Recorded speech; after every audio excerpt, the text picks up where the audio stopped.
My name is Ian McCall. I'm a former mixed martial arts world champion, now CEO of this outfit. I feel like we're like the island of misfit toys. This is my life's work. This is the one thing that means, outside of, family, that means more than anything to me. So to be able to share this with you guys is a big deal, and to see how this all comes to fruition via beautiful cinematography and good stories from two of my closest friends and people that are like family to me. So thank you guys. Awesome, thank you, Ian. And Giorgio, why don't you go ahead and introduce yourself to the crowd real quick?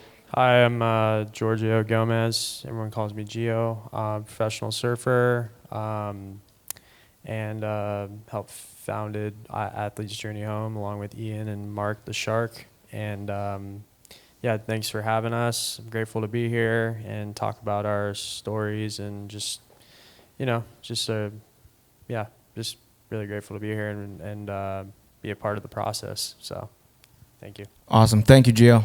And once again, I'm Mark the Shark, and one thing I'm really excited about with Athletes Journey Home is, being able to provide treatment and therapy for myself. I was able to achieve great things through psychedelics. I had some famous award-winning fights on large doses of mushrooms, but I incurred a lot of damage in doing so. And so now I'm trying to undo a lot of that traumatic brain injury, damage that I incurred while fighting on mushrooms. So, I'm really excited to be a part of this research so that I'm not, a sad story or cautionary tale at the end of my career like so many of our friends in the industry are, which is truly heartbreaking. So really excited to be here. Grateful for everyone to come out tonight. We're going to go ahead and talk with the athletes one-on-one. We'll start with Ian. Why don't you share with us what stood out the most to you about the documentary and the research project? What stood out most for me was having actual contexts, visual things. There's tangible a product that I've been trying to produce this whole time. And it's not just me anymore. Like I'm slowly building an army of athletes to talk about this because I'm tired of talking. I've been doing this since before it was cool, and then I've taken all the arrows for this industry and for what is right in the world. And selfishly, of course, I had to heal me, and then I had to heal my people. And I guess the next step is showing everybody else what's capable with these medicines and with the voices that you have in front of you. We've got some of the greatest athletes in the world. There's over, probably last time I checked, there's over like 100 different titles, from surfing to fighting to whatever, that are all kind of raising their hands going, okay, I'm ready. I'm ready to help you spread that message. Awesome. Thank you, Ian. And Gio, what was one thing that stood out to you over the weekend? I would say just, being a part of it and being a part of like a group of just incredible athletes. I would say just how it bonded all of us. We were able to go through, a tough process, and we were able to come out, more connected, more just understanding of each other and, what we're all going through. And I just thought that was just such a, powerful, fulfilling thing. So.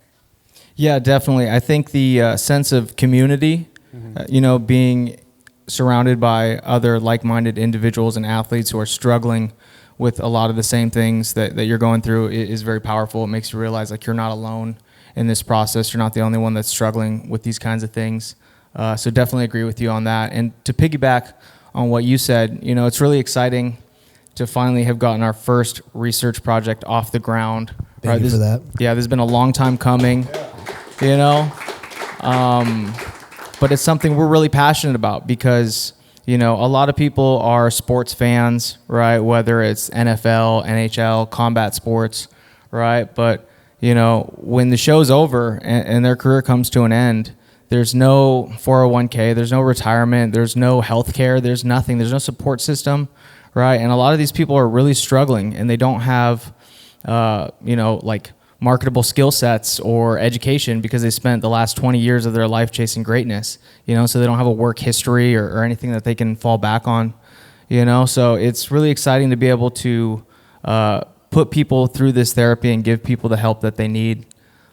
So really excited to finally have gotten our first research project off the ground, and we're excited to be able to share that with you guys. Let me touch on that a little bit. So, Yeah. I don't know if you guys watch It's Always Sunny in Philadelphia, but Charlie has the map of things going on behind him, and he's trying to explain it. Like, I'm like that crazy scientist who know the end of the world's coming, and I can't get my paperwork sorted. And finally now we have like actual data. I'm not a fucking scientist. I'm gonna break it to you guys. I'm a researcher, and now I have a bunch of actual doctors and scientists working with us for free. Okay, this is a big deal from all over the world, major universities, all the cool ones, and to really see this thing take form where now I don't have to like run everything. Mark's my COO, my girlfriend's my creative director. Like, I have a bunch of good people spreading this thing with me, not for me. It's we're doing this as a team. So to now have actual data, this isn't theoretical anymore. We have proof that this works, that the things that he's felt and I felt and many of you have felt throughout this process, you feel yourself healing. And, I mean, I don't know about you guys, but I won't shut up about it. We have psychedelic exuberance, this thing that we have to get off our chest because everyone deserves this. And sure, first and foremost, it's not for everybody. And we need to preach harm prevention. We need to do these things in proper set and settings, with intention. But with all that said, please help us spread this message. Thank you, Ian. So let's talk a little bit more about the problem. Like I alluded to, at the end of athletes' career, there's a lot of injuries. There's a lot of drug addiction. A lot of athletes use opioids and things like that to manage the pain that they're experiencing as a result of the injuries that they incurred while, playing and performing at a high level. And I think you can probably attest to that better than anyone in this room. Ian, if you could, why don't you share with us a little bit about your experiences at the end of your career and what that was like for you personally, professionally, financially, emotionally, and, everything in between. I got addicted to opiates when I was 14. I'm 41. I mean, if anyone around my age has probably had a brush or some sort of run-in, whether it's themselves or someone in their family is now gone because of opiates. And it plagued my whole life up until I retired. If I had psychedelics then, of course, it'd be a much different story. I had them, but not in this, not in this context. And to, try and be a functioning adult, let alone a world champion while you're on heroin or fentanyl or Oxycontin, whatever, it's very hard. Very, very hard. And those things, those pharmaceuticals, they're just a Band-Aid. They actually lead to way worse repercussions to taking them, where, the worst thing that usually happens with taking maybe 2 microdoses instead of 1 is you need to go home and lay down. And if we teach people that, it's about dose appropriation. How is 100 milligrams going to do me through this task? How is 500 milligrams going to do? How is 1,000 milligrams going to do? How can we kind of each be our citizen scientists and do that sort of research on ourselves? So you were able to help get off opioids and get yourself back to a healthy place, you'd say, because of psychedelics. They gave me the idea. The idea was cute. It's like, cool, you should be off these drugs. Because now you have to do it. And I used peptides to get off of opiates. Suboxone and all that stuff, it just makes it worse. So if you know anyone who's dealing with it, there's peptide cocktails out there that'll get you off of opiates or alcohol or whatever the addiction is, with very little recourse, physical. Like, I was addicted for 20 years, and to know that I wasn't going to detox taking these things, I felt fine. I went to work every day, just worked out, did my normal thing. I was sore. But the DMT that I smoked on my couch was what made me retire. That was said, hey, look, Peter Pan, Count Chocula, it's time to retire. You were a world champion 7 years ago. The only way you're going to get off of these drugs is if you retire. And, of course, that has to come at the hands of another person. They have to knock you out on your birthday in front of 40,000 people. But that's what you want to kind of happen as you're exiting your fighting career. as weird as that sounds. But, you know, along the way, the psychedelics helped me stay away from the opiates. Because after you heal and you go, oh, cool, like, well, I didn't have any detox. I can probably go back into that. The opiates, or the psychedelics is kind of changes your thought process and lets you go, maybe that's not the best idea. Maybe I learned from this whole thing and I don't get caught in that cycle again. Yeah, you know, and to kind of touch on that, I can definitely relate. You know, I was in some big fights. I took some massive doses of mushrooms. I had the knockout of the year in 2022. I took 5 grams of mushrooms that day. I won the world title on 7.5 grams, and I had the fight of the year in 2023 on 7 grams of mushrooms. But yeah, I also had one of the worst hematomas. Yeah, Ian was in my corner on 5 grams of mushrooms, and if you ask him, he'd tell you that we were communicating telepathically. I don't know about that, but yeah, I did have one of the worst head injuries like in combat sports. If you Google my name, the predictive text will come up with hematoma, right? That's like the first thing. It's gruesome. But psychedelics was really instrumental in my recovery from those injuries, right? I fractured my left mandible.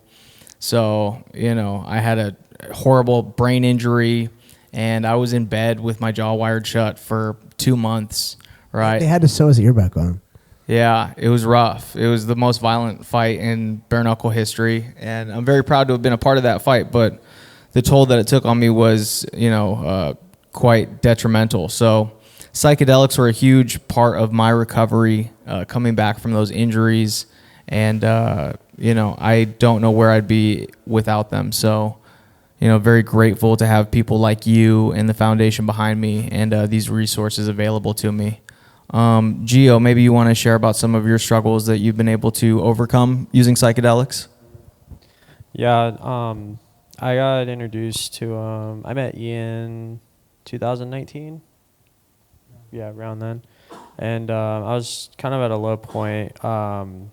We actually have a mutual friend that he ended up, well, it's a tough thing, but he ended up trying to commit suicide, and he's just no longer around anymore. But anyway, that was a low point. I was having just some issues. I was pretty much like suicidal. I was ready to kill myself, and my mom was like pretty much like I wouldn't leave my room for the house for like, you know, a couple months. I didn't care that I surfed. I didn't really care about doing anything, and so then she reached out to Ian, and then I ended up meeting Ian over at our friend's coffee shop during an event, like a espresso or some kind of latte contest. Latte contest, yeah. There you go. Thank you.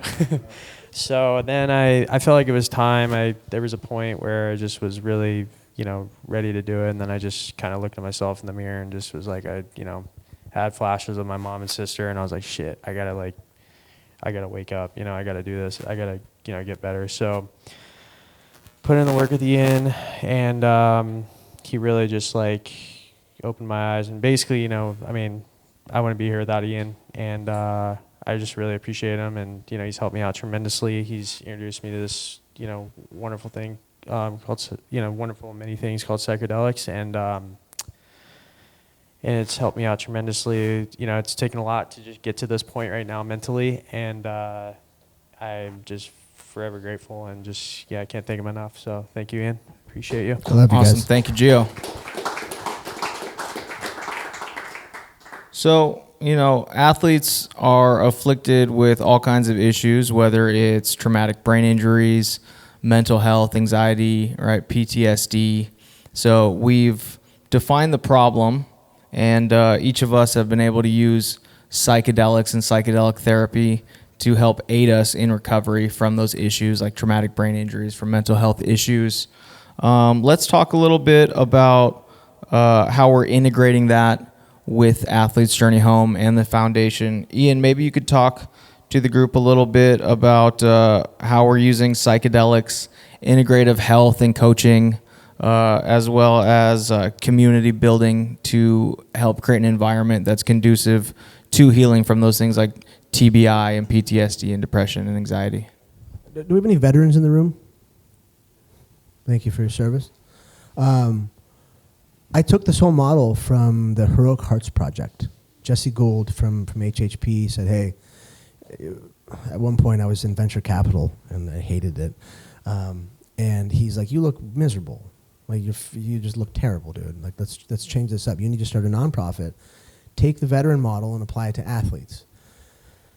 And I finally listened like a year or so later, 2 years later maybe. And it's been different, with athletes because people don't care, or they don't know they need to care, I guess is more about it. People are good, but they'll give to veterans blindly, but they're like, athletes, why would we give you anything? You guys are all rich and famous. That's not true. Most of us never became that famous or that rich, or if you do, you lose it all like me. We needed a system for ourselves. We needed an ecosystem.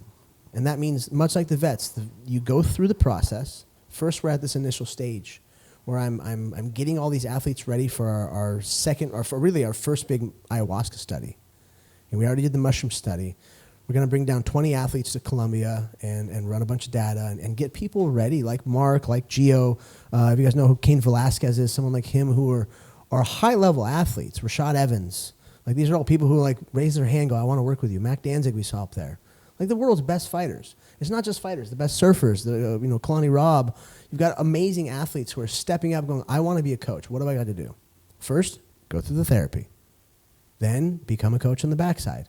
Hopefully we'll be able to get scholarships and pay for people like them to go through these coaching programs like Being True to You. If you guys haven't looked into a coaching protocol or program, they're amazing. Deanne over there is the first real psychedelic business in psychedelics outside of a university. It's all coaching. So get these people ready with skills past the sport. Athletes are the best coaches. Okay, I don't care what any dude up there trying to sell you something is saying. If he wasn't an athlete, there's probably somebody better, because there's a system to how all this works, a system to success. So if I can get these people certified, first they start coaching the other athletes that go through, and it becomes this, this little system. And then eventually, we can catch a higher dollar if they want to go out and coach some CEO or some housewife or whoever it is. That's up to them. But as long as I can give these athletes the tools, the breathwork, the meditation, the science, the spirituality, like all these different places you can put your energies, they can fill their cup with those tools, and then they can go out and they can help everybody else and get paid for it. Because once sports is done, the checks stop coming. Very few people have sponsorships that carry over or anything like, or even a job. You're lucky because you BKB is giving him a TV show that we're producing. It's a bare knuckle show, or it's a fight travel show. But that's really never been done before. So we're trying to give people at least some sort of a semblance of a life post sports that isn't so obviously they're going to coach their people, but it's something they can take to the adoring public and just have a fulfilled life. Yeah. Awesome, thank you, Ian. And Gio, what's one thing that psychs you about the direction of Athlete's Journey Home and where it's going? I mean, Ian explained it really well, but piggybacking off of what he said, being able to have something to look forward to when you're done, with your career and being able to just go and help people, because that's really what it's about. It's to better individuals and inspiring better individuals and just have them, achieve their potential and you want to see them reach their maximum potential and achieve great things and it's a chain thing. You just want them to, when they're done, go and do the work after too. So I think it's exciting and I'm looking forward to it. So awesome. Thank you, Gio. All right, and before we go ahead and open it up to all of you, I want to have the athletes leave us with one final thought about their biggest hope for Athlete's Journey Home, or their last takeaway from the retreat and the documentary. Oh, man. So I'm in charge, and I do a lot of things behind the scenes, talking to government officials or military officials, and a weird place to be in.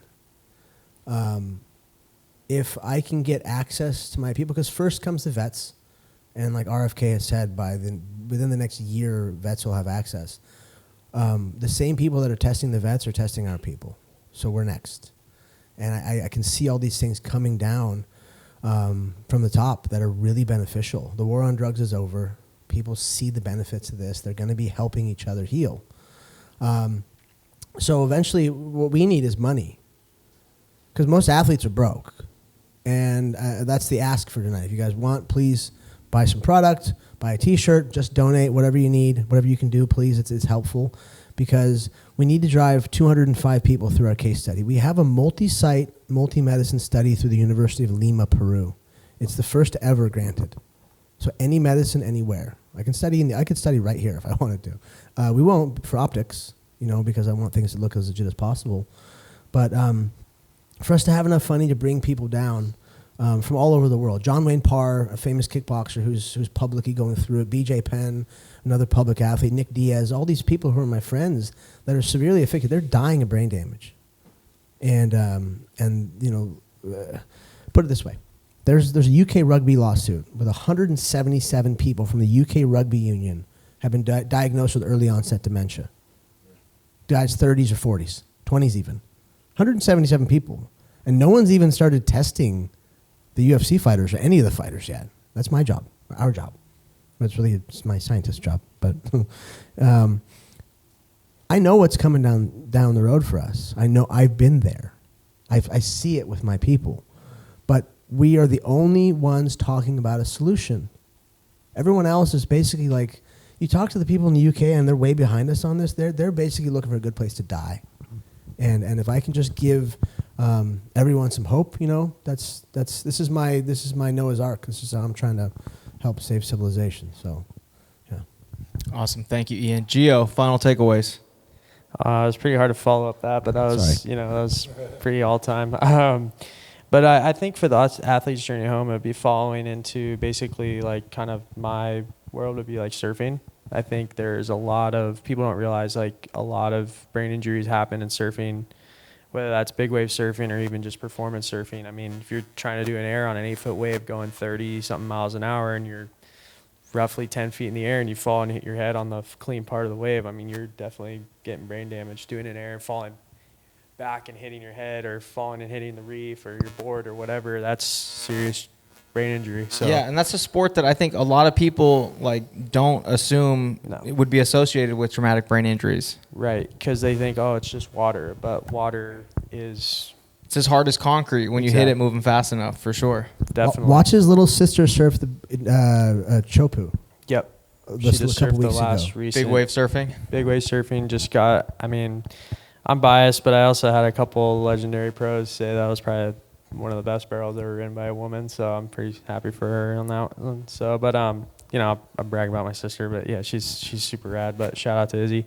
But yeah, there was a surfer, Sterling Spencer, who ended up having he had these unchecked concussions over time. He forgot how to like walk, so he was like relearning how to walk again. Now has his podcast, Pinch My Salt podcast, actually, and he's doing really well now. He's running his dad's shop, who passed away, but he's in Pensacola, Florida. But I think would be great to have on coming up for these next things, because and a few surfers like Koa Smith and also that who've had Kelly Slater, of course, yeah, greatest of all time. So I think it'd be good, eventually have these individuals come in and start really, you can get some really good work done having these guys on board and having them as coaches. And yeah, I think surfing's in good hands once we start getting that going. Yeah, awesome. Thank you, Joe. Not every athlete is looking to just retire. You have people like Giorgio who are trying to become the best in the world, who knows their potentials, and they're trying to be the Aaron Rodgers and win 2 more world titles, or Kelly Slater, who won 2 more world titles. Like, you can use these things to perform better. And we're just, right now we're focused on TBI, but eventually we're going to get into the performative benefits of whatever the molecule is. Yeah. I think my final takeaway from the documentary and the research that we've been doing is that traumatic brain injuries are a silent epidemic going on in America today, right? Millions of people are afflicted with traumatic brain injuries every single year. There really is no cure, right, or method to treat these things, and it's really negatively impacting a lot of people, right, in our community. So, I'm really excited to be a part of the research and to help provide alternative treatment methods for people that are struggling with TBIs. And this is something that I think can be scaled out for everybody. And it's not just psychedelic therapy. There's integration coaching, right? So we're working one-on-one with a coach, talking about, the emotional things that we're struggling with, helping us guide us through the ceremony and the process. We're eating organic, natural foods. We're exercising, right? We're fostering community and support for these athletes before and afterwards. So it's not just giving someone mushrooms and sending them on their way. We're providing, a real treatment modality and community and assistance and coaching. So I'm really excited for the future of Athletes Journey Home and future retreats and our ability to continue to help athletes that are struggling. But with that being said, we're going to go ahead and open it up for some questions from the audience. So if anybody has any questions, maybe if you want to go ahead and raise your hand, we'll start taking a couple questions. Yeah. I was asking, what do you think it would take to get in a partnership with like Dana White or the UFC or those big dogs on board, who could obviously fund this? Okay. Yeah. Uncle Dana. I brought psychedelics to the UFC in 2019, and the UFC sat with me and talked about it. I was the first person to ever bring psychedelics in front of a major sporting organization. They've been into it this whole time. I'm the one that fucked up. I brought Johns Hopkins to the table, and I wasn't allowed in those meetings. That whole thing fell through. I brought University of Miami a few years later to the table and dropped the ball because of funding. And all this falls on my head, so that's why I say I fucked up. And I tried to go back to them with ayahuasca, and they said, dude, we're public now. We can't really associate with you. They love taking all my products. The nootropics and then Theo stuff, they post it online, whether you're a CEO or you're one of the commentators. People are really into this. But from a legal perspective, I have to get my ducks in a row more. I have to have led dozens of their people at least through a study before they'll even take me serious again. Next question.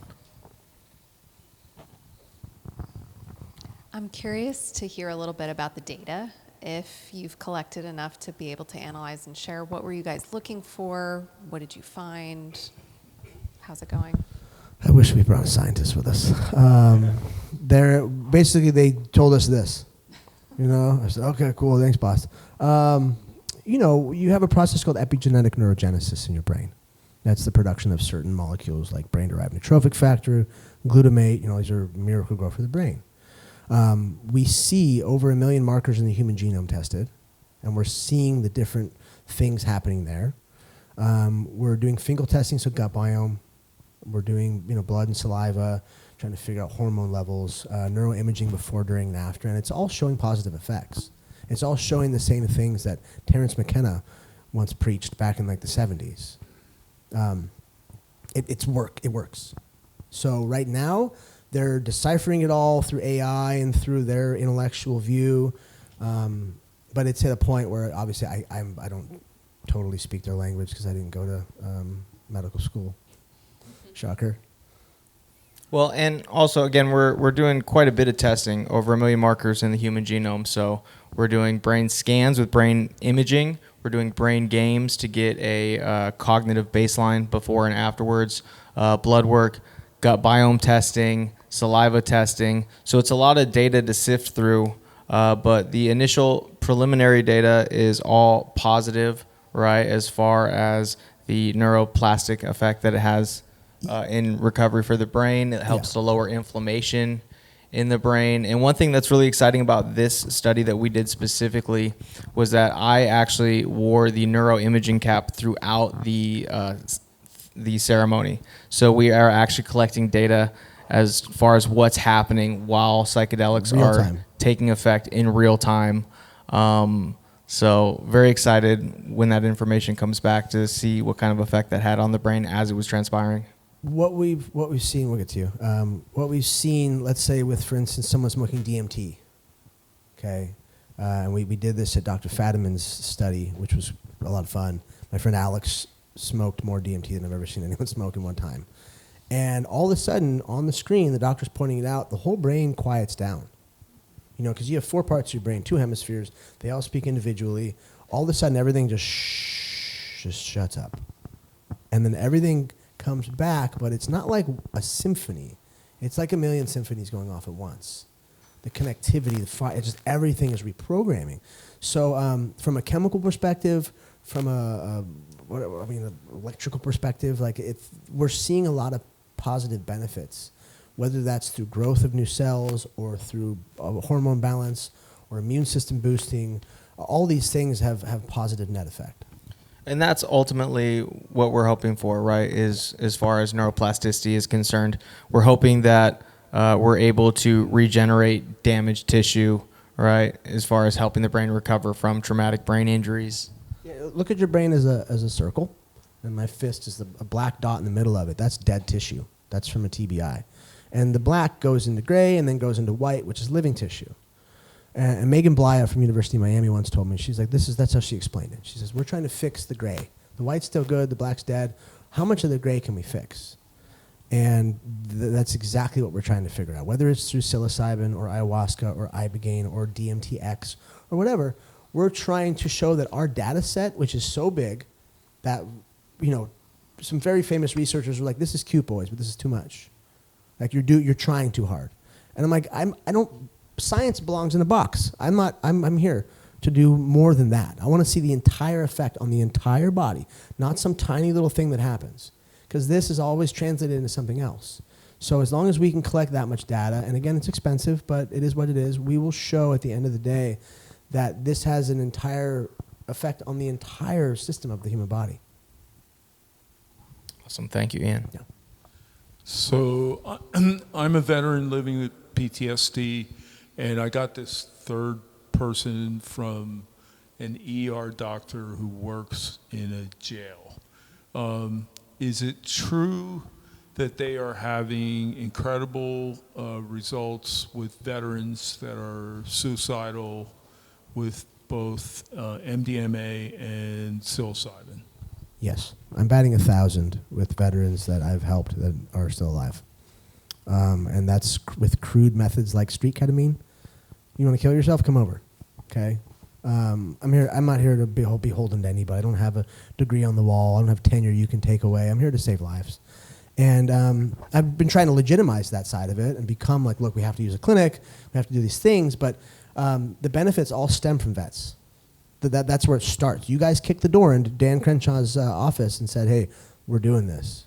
I mean, so go ahead. Yeah. Ironically, I'm recovering from a severe brain injury a year ago, and I'm a surfer, and I can't go in the water because my brain doesn't recognize what was me. So I kind of have to, I'm swimming every day, and it recognized that part of me, but it was like 5 months after it happened, I paddled out on my board, and I've been surfing since I was 11 years old. I was an ocean lifeguard, search and rescue in the Coast Guard, and the whole horizon was like at a 45-degree angle within 10 minutes to where I crawled up the rocks. I didn't like stand up and get out of the water. I bellied my board to the beach. It was like losing my closest friend. Yeah. So, I mean, I'm here. If psychedelics can help me get back what isn't dead, I'm all into that. So again, thank you for your service. You know, we appreciate your contribution to this country. And I'm sorry to hear about your struggles with traumatic brain injury. To answer your question, we have actually modeled our organization after our sister organization, which Ian alluded to earlier, Heroic Hearts Project, which is a veteran model where they're doing psychedelic assisted therapy for veterans and people struggling with post-traumatic stress disorder, depression, anxiety, and things of the sort as a result of their service to their country. And again, the preliminary data is very promising as far as the anecdotal benefits for anxiety, depression, overall mental health. as well as the observable, measurable data through scans and things like that. So that's what really inspired us to start this foundation through Ian's mentors, who were SEAL Team 6 guys, real serious operators with a lot of skeletons in their closet. They preached to Ian that he should take advantage of his network of athletes, right, his friends who are afflicted with traumatic brain injuries, and use the model that has been so effective, for their people in their circles with veteran research and tailor that towards athletes. So to answer your question, yes, I do think it's very beneficial for veterans. That's what, got us off the ground in the first place. And we're very connected with the veteran community. Yeah, we'll get my number after, and I'll get you in touch with Jesse Gould, who's the CEO, and they'll get you placed into the next study. It's free, which is great. Yeah. And you'll be taken care of. It's military precision. Like that's who's going to be helping us run this brand, is a bunch of military guys, because he was talking about my mentor ran SEAL Team 6. Those are the super athletes of the military. And they'll kind of fall in with us, whether it's through HHP funding it or ourselves. So we'll get you tested, and we'll get you healed, and we'll get it figured out, man. There's hope. Thank you. Of course.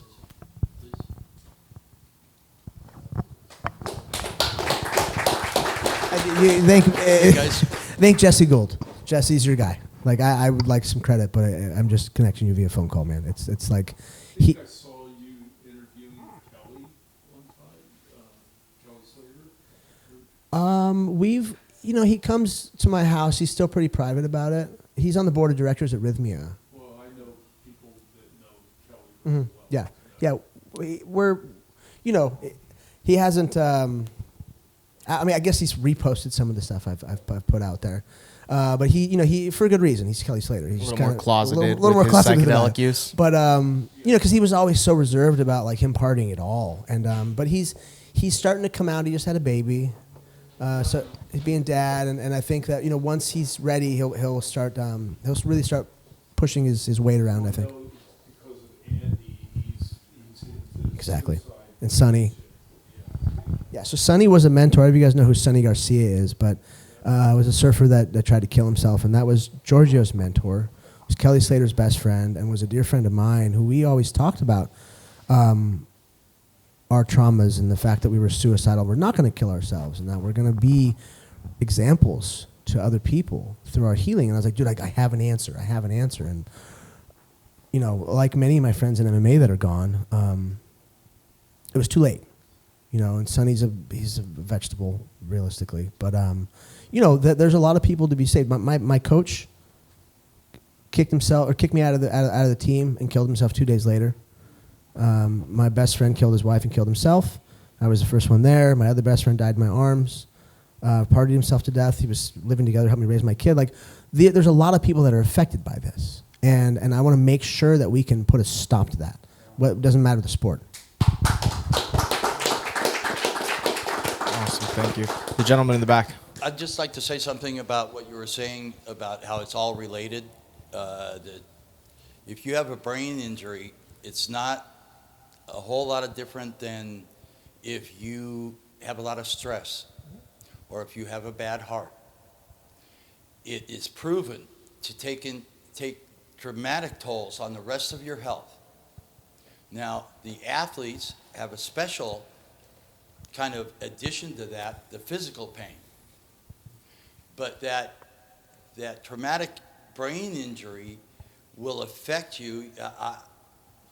I believe that any pro athlete or anyone who is extensively into, especially the ring, has some type of traumatic brain injury.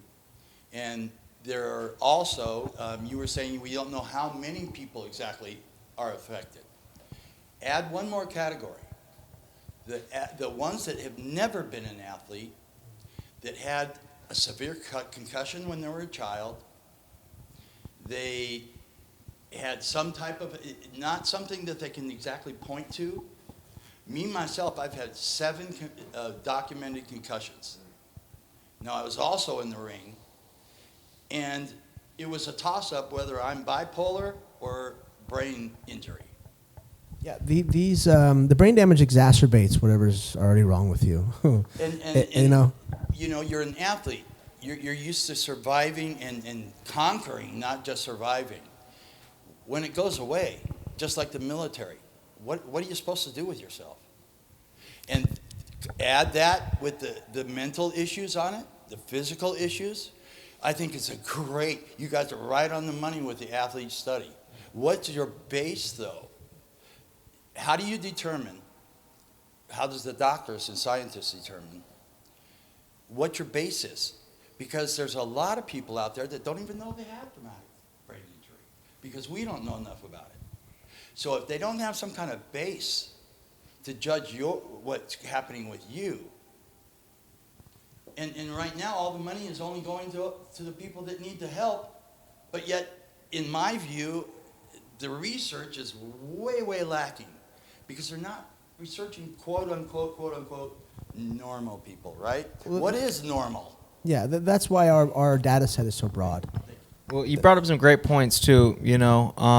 For one, trauma can manifest itself in a lot of ways. And one thing that they found through neuroimaging and brain scans is that emotional trauma can have a very similar effect on the brain as a traumatic brain injury. Same areas and everything? Yeah. So someone who was maybe assaulted as a child, right? Things like that manifests itself very similarly to a traumatic brain injury as far as the damage that is incurred as a result of that. And these medicines have been proven to be beneficial to trauma and inflammation associated with trauma, whether it be a TBI or an emotional issue, right? So this is something that can be used to treat a number of issues and disorders. And, also to your point, this is something that doesn't just affect athletes, right? Millions of people every year in this country are going to suffer from a traumatic brain injury, right? They get in a car accident, they fall and hit their head on the concrete, right? They're playing sports or whatever. It doesn't have to be they slip in the tub, right? Traumatic brain injuries happen to all of us. There isn't like a real standard protocol for how to treat these things. And so that's what we're trying to establish and bring awareness to, right, is the fact that this is a problem that doesn't just affect athletes. We're using them as a case sample because they're, very severely impacted as a result of their, high number of traumatic brain injuries and because of their network that they have as a result of being an athlete, right, their fan base and things like that. So using them to help get the message out. But this is a therapy and this is a medicine that could benefit every single person in this room, right? Because every single person in this room has lived the human experience and they have incurred trauma to one degree or another, whether it be a traumatic brain injury, an emotional trauma, or anything in between. Open the door for that. Yeah, and that's the plan. Thank you. Appreciate you. Thank you. And what I've found is that psychedelics are still so niche. We have to bring other things to for the forefront. Diet and exercise, hot therapy, cold therapy, red light, hyperbaric chambers.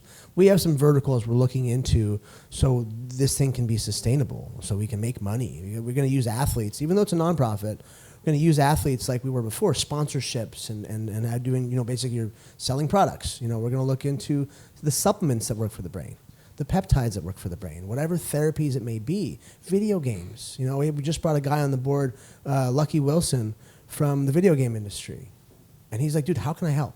Like, I have so many high-level people that are looking at this and seeing the benefits and that are really helping us put this together because Mark and I know we look like a few thugs. You know what I mean? Like, we are limited in our skill set to get this done. And luckily, as a group, we've got people behind us that are helping us turn this into something that I think we all understand has the greatest net effect, and that's to everybody. It's not just TBI actually. Okay, that's for people with Alzheimer's and Parkinson's, and my cousin just died of ALS, and Sorry for your loss. it's okay. He finally. I remember when I first saw him and I knew something was up. I just got out of the jungles, my nephew's wedding, and I was like, "Hey, Mom." My brother, I'm like, what's wrong with Owen? And they're like, he's an asshole. I was like, no, that's not it. It's different. Something's wrong. Within 9 months, he was in a wheelchair, and he died a year and a half later or less. And to really sit back and go, okay, there's someone I love, you know, asshole or not, like to see the changes in him physically, mentally, how he was, you know, reaching out to family. Just it was such a beneficial change. And sure, I didn't save his life. I knew that wasn't going to happen. That was the first conversation we had. But like the fact that I can give people some semblance of life on their way out, or we can kind of combat these things that are coming down the road, is huge. And the data we'll use with the athletes will prove what we can say about all those diseases. So I'm curious how you recruit your candidates to assist them, or how do they find you? Or Well, we talk about it. First, it starts with our general people around us, you know, because we are surrounded by the world's best fighters and surfers. We are. Yeah, this is our network. Yeah. These are our friends. These are our coaches, our training partners, right? Our rivals, right? This is our community. So we're connected with these people, whether it's interpersonally, right? Through the gym, through the internet, through our organizations. My opponent, I'm like, hey man, I beat the hell out of you. You need to come and be part of the study. And people are listening. I gave myself to that person. He gave himself to me. So I owe it to you to say, man, I would love to see you have a booth at, isn't there going to be some MMA, I don't even know if that's the right word, but fight or something next year for the 4th of July? The White House, the White House? UFC event. Yeah. I think it's been. Ivanka Trump is organizing that. Yeah. Well, you know, and it just goes to show you that UFC and combat sports has really come into the mainstream of the zeitgeist. You know what it is? It's really like an integral part of American pop culture, which is great because it only helps us to further shine a light on the struggles that these athletes are going through post-career, right? Yeah. So yeah, you know, the UK rugby lawsuit right now has 700 and 800 people in it, and we're tapping into that. The UFC lawsuit that I'm a part of, they're paying us out some wild amount of money. There's over 1,000 people involved there, and we're all on one WhatsApp chat. So I've put out my information to everybody, and they're like, cool, that was the spark. Now we're off and running. We have the world's best boxers and the world's best everything. Everyone sees this, and they're going, okay, dude, you did it. Like, wow, this is really cool. How can I help? That's the biggest part. People, you know, aren't coming into this for even this selfish reason. Like, I can get some rest on my brain and my body, but I can also help other people. That seems to be the overarching theme for all these people. You know, everyone wants to give back.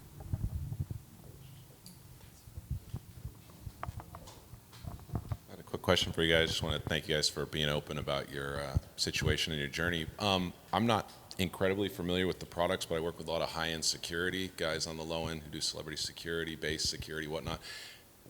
How does this work with drug testing?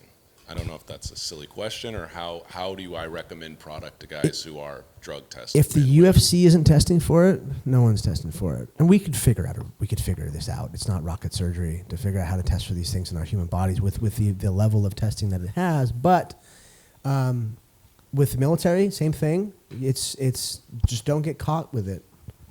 You know, like it's pretty simple because it's not gonna pop on a drug test. No. Well, yeah, to kind of piggyback on that, it depends on what we're talking about. For one, True. So Yes. To be clear, psilocybin is nearly impossible to drug test for, and as a result, we're seeing a lot of people from the first responders community are now starting to use psilocybin as a means to help, blow off steam and things like that as an alternative to alcohol.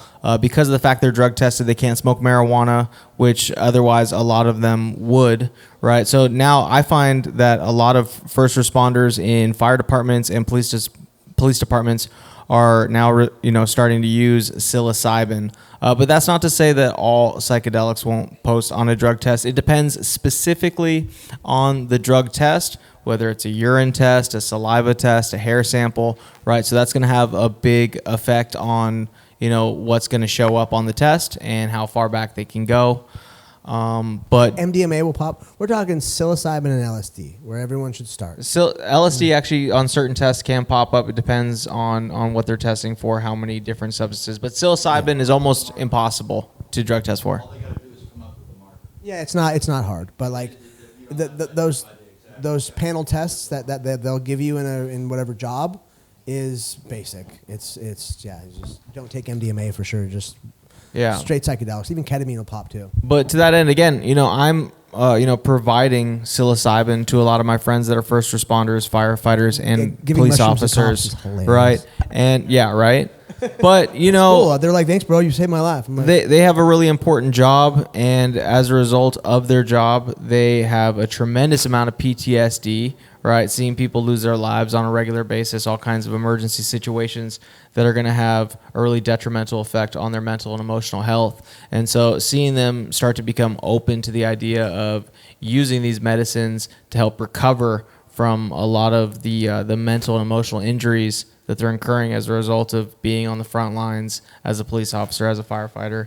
It's really encouraging to see the perspective shift as far as, people societally in America and how they view psychedelics. So it's very encouraging to see the shift. Yeah, and people in 3-letter agencies, they're all taking it. I know that because I'm giving it to them. Like the cops, they're all for it, and they understand how well this works. Dose appropriate, don't take too much. You can always take more, you can't take less. Yes. Yes. I have a question. So once you start the psychedelic journey, is it a one-time use, or is it multiple sessions that you got to go through? You're referring to the documentary that we showed? Yes. So we took 8 athletes and we put them through a single psilocybin therapy session. So we went through the experience at Experience Onward is the name of the center in Portland, Oregon, headed by Daniel Carcio. The entire event is about a week. We get the athletes up there a couple days early so they can get settled in. We had a beautiful Airbnb. They provide food, all kinds of all natural, all organic, meats, fruits, and vegetables. So we're providing the athletes with good food and clean nutrition. We provide exercise with hikes and things like that in nature. So it really attacking this from all angles, right? Lifestyle, nutrition, the medicine, the therapy itself. The ceremony lasted about 6 hours at the center. And then afterwards, we had integration coaches that worked with all the athletes before and after the ceremony to highlight the issues they were struggling with, the intentions that they were setting, and what they were looking to get out of the experience, and then helping them transition back to regular life after having gone through the therapy. So it was a single session, but it just depends on the study. We're currently raising funds for an ayahuasca retreat, and that particular retreat will involve providing multiple sittings of ayahuasca. 4 sits in 7 days. Yeah. So it's just case dependent on the study, the medicine, and the parameters of that testing. But for this particular event, we did 1 large dose of psilocybin. All the athletes had the ability to choose their dose between 1 and 5 grams, 5 grams being the maximum amount allowed by the state of Oregon, 1 gram being the minimum amount we wanted in order to get some tangible results from the study and the data collection. Because I come from the construction industry, and I've been doing this for many, many years. So I no longer can put tools around my waist because of my back injuries and stuff. So I've hung drywall my entire life. I've framed many different types of buildings and stuff like that. So in order for me to get away from it, I had to basically become an owner to step away, and so even that I still can't do the things that I wanted to do. Is it now? My question is, are you guys going to open up to more people other than just athletes? Because in my world, I have a lot of people that are injured, still working with broken shoulders, a hand, smashed fingers. They still go to work, Yeah. So and a lot of older folk than myself. So what is that going to be opened up to more people, or is it just athletes right now? Some things I hadn't just even thought of yet, and this was maybe a week ago. I was like, oh yeah, once the athletes, like these 2 for instance, get enough healing done and out of the way, because we all need to be in our own lanes and heal with our people so we feel comfortable. Once you get your feet wet, and I can have people come sit with athletes, whether it's myself, Mark, Gio, Cain Velasquez, all these really strong, amazing athletes who are here to do better, or here to help everybody else to do better.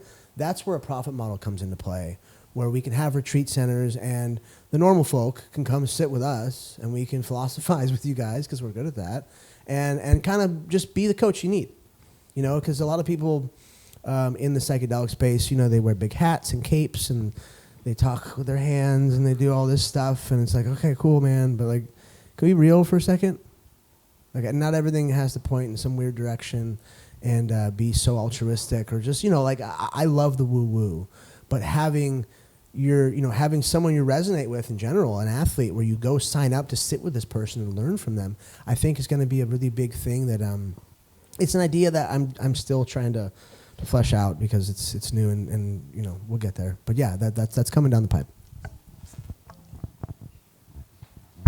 Anybody else? Cool. Well, thank you guys so much. Oh yes, Ben. Do you feel comfortable sharing the story about you eating 7 grams and having that fight that you won? Yeah, I'd be happy to.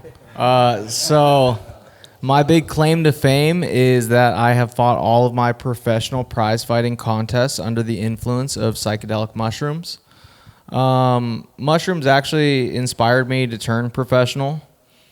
I was using them with my training and getting really good results. So in my first professional fight, I took a true microdose. I won the fight. I had good experience. And then each subsequent fight thereafter, I continued to increase the dosage, right? So I was boxing in Tijuana, Mexico professionally and taking microdoses. When I transitioned into bare knuckle boxing, my tolerance was going up as a result of my continued usage.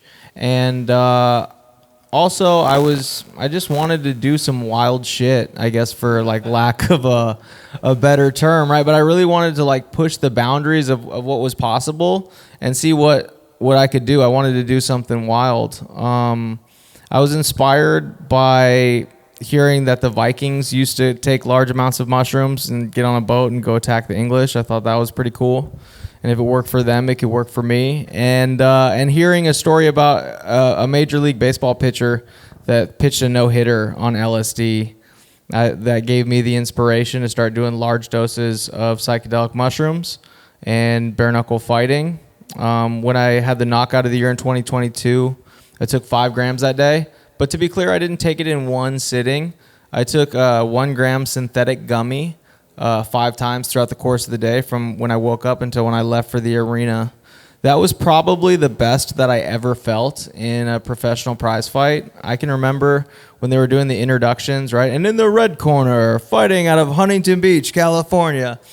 And just in my head, I remember thinking to myself, I feel like fucking Godzilla. I feel like I could shoot laser beams out of my eyeballs and breathe fire and smush buildings with my feet. And it ended up being the knockout of the year. Every time I punched the guy, he fell down. It was my most spectacular performance.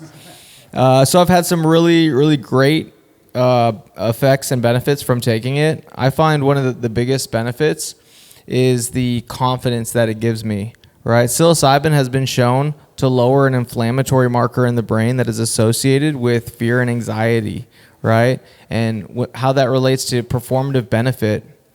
When your heart rate gets within a certain percentage of its maximum threshold, your motor skills decline dramatically. Your ability to process information and make decisions goes down dramatically. So staying calm and relaxed in fight or flight situations is very important for you being able to perform at a high level. And that's what I find psilocybin is very beneficial for as it pertains to performance. When I was taking 7 and 7.5 grams in my first 2 world title fights, I would say it's probably too much, right? My vision starts to go out on me a little bit, starts to get kind of wonky. And, like anything, you can take too much aspirin or drink too much water and it's bad for you.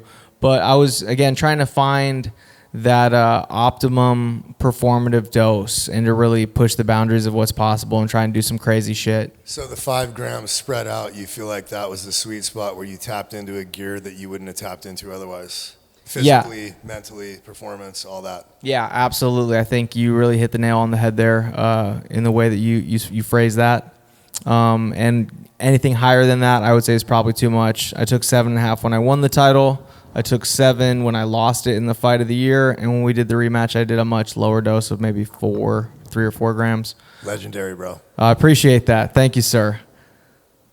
Yeah, you know, like I said, I was trying to do something crazy and really push the boundaries. And I'm very proud to have been able to achieve what I did on those massive doses of mushrooms. It's something that definitely catches people's attention and imagination, you know?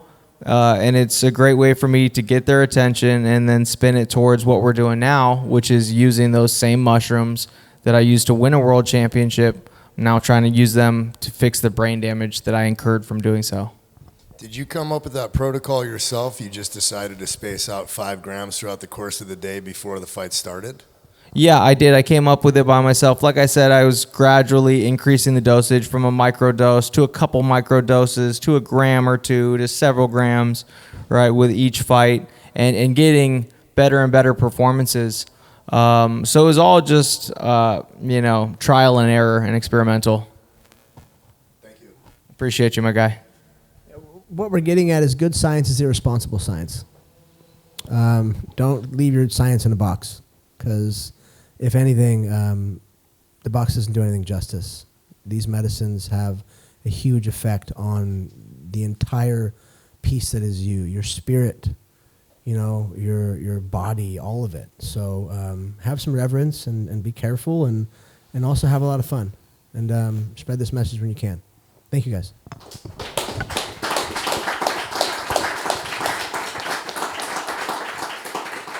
Thank you again for everybody that came out tonight. It means a lot. Thank you to District 216 for having us. You guys have been wonderful. We appreciate you. Thank you to Gio, Ian, everybody here supporting traumatic brain injury research. If you guys are interested in how you can get involved or help out, you can come talk to us right now after the show. You can go to athletesjourneyhome.com. You can find us on social media, Ian McCall, Gio Gomez, or Mark the Shark Irwin. Thank you so much, guys. We hope to see you again at future events. Yep, thank you.